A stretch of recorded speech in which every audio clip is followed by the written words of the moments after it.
बहन सुजाता सिंह जी।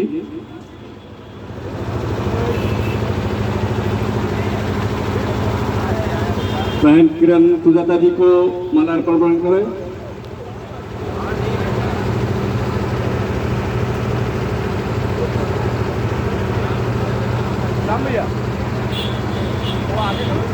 जय भीम, जय भीम, नमो बुद्धाय। साथियों, मैं सुजाता सिंह, लक्ष्य कमांडर, भारतीय समन्वय संगठन लक्ष्य कानपुर से तथागत भगवान बुद्ध और बाबा साहब को नमन करते हुए बहुजन समाज में जन्मे सभी महापुरुषों को मेरा कोटि कोटि नमन। मंच पर बैठे भिक्षु संघ अतिथिगण को मेरा साधुवाद। यहाँ पर आए सभी उपासक उपासिकाओं, भाइयों बहनों, माताओं, युवाओं, बुजुर्गों, किसानों, छात्रों को सुजाता सिंह का क्रांतिकारी जय भीम, जय भीम, जय भीम, जय भीम।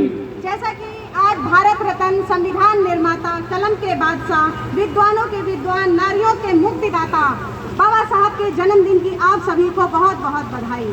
जैसा कि आज यहाँ पर मुझे मौका मिला है बोलने का, तो मैं कम शब्दों में, क्योंकि हमारे सीनियर लोगों ने अपने बेहतरीन तरीके से बहुत अच्छी डीपली बातें यहाँ पर बाबा साहब के लिए बताई हैं, और मैं जो कुछ भी बताऊंगी शायद मेरे शब्द कम पड़ जाएंगे, ये जीवन कम पड़ जाएगा।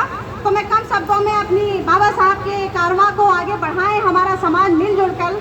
तो मैं बाबा साहब के सम्मान में उनके लिखे संविधान के ऊपर कुछ पंक्तियां आप लोगों के बीच सुनाना चाहूंगी कि संविधान नहीं कोई माटी का खिलौना है, संविधान देश से भी बढ़कर महान है। मंदिरों की शोभा जैसे होवे भगवान से, देशवासियों के लिए ढाल और कृपाण है। एकता स्वतंत्रता का संविधान है प्रतीक, धर्म और भावना का मूक बलिदान है। समता और बंधुता मानवता का स्वरूप लिए, भूत वर्तमान और भविष्य का निदान है। इन पंक्तियों से मैं समझाना चाहती हूँ, सदियों से हमारा समाज दबा कुचला व पिछड़ा रहा है। आज से नहीं, गुलामी की जंजीरों में, आज भी आजाद भारत में हम लोगों के रहने के बाद भी आज भी हमारे साथ जातिगत भेदभाव होता है, अत्याचार होता है, अन्याय होता है, शोषण होता है। हमारी भाई बहनों के साथ गलत काम होते हैं, उनको शिक्षा में, बिजनेस में, रोजगार में रोका जाता है।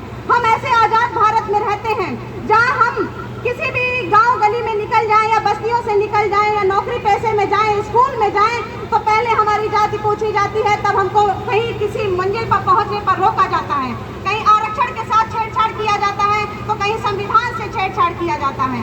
भारत एक ऐसा देश है जिस तरह एक माली एक बागीचे की रक्षा करता है और उस बगीचे में सारे फल फूल पेड़ पौधे होते हैं, हर रंगों के फूल होते हैं। इसी तरह शासन सत्ता में बैठे लोगों का पहला नैतिक कर्तव्य बनता है कि अपनी देश की जनता के साथ ईमानदारी से और अपनी नैतिक दायित्व को निभाते हुए समता समानता रखें। किसी के साथ भी भेदभाव, अत्याचार, अन्याय या शोषण नहीं होना चाहिए। जिस तरह आज समय समय पर संविधान के साथ छेड़छाड़ हो रही है, इस पर भी मैं कुछ पंक्तियां आप लोगों के बीच सुनाना चाहूंगी। तन के उजले मन के काले बह गया इंसान है, आज हमारे देश का जो मिटा रहे संविधान है। जानवर से इंसान बनाया, समता का अधिकार दिलाया, इस ग्रंथ ने दिया अधिकारों को बढ़ावा, समाज में भाईचारे का पैमाना बढ़ाया। हमने न्याय व्यवस्था सौंपी, तुमने फर्क व्यवस्था कर दी। देश के दलालों ने थाली खाली है, गंगा भी मैली कर डाली है। संविधान कोई फर्क न करता, सबको यहाँ न्याय दिलाता, रक्षक जब भक्षक बन जाता, गुंडों के घर न्याय सो जाता। मेरा वह चोटिल व छल विक्षित समाज है, गुंडों को मिलती ताली है, महापुरुषों को मिलती गाली है। शराफत का जो चोला पहने, वतन के साथ कफन बेच डाले, कायरों के घर दासी है, अपने समाज में ही क्यों उदासी है। मैं जिंदा हूँ, कभी मरूंगा नहीं, मैं हूँ देश का नागरिक, मैं हूँ देश का संविधान, हर घर से बोल रहा, इस देश से बोल रहा। देश की आन बान शान है संविधान, देश के भीम का है संविधान, देश के भीम का है संविधान।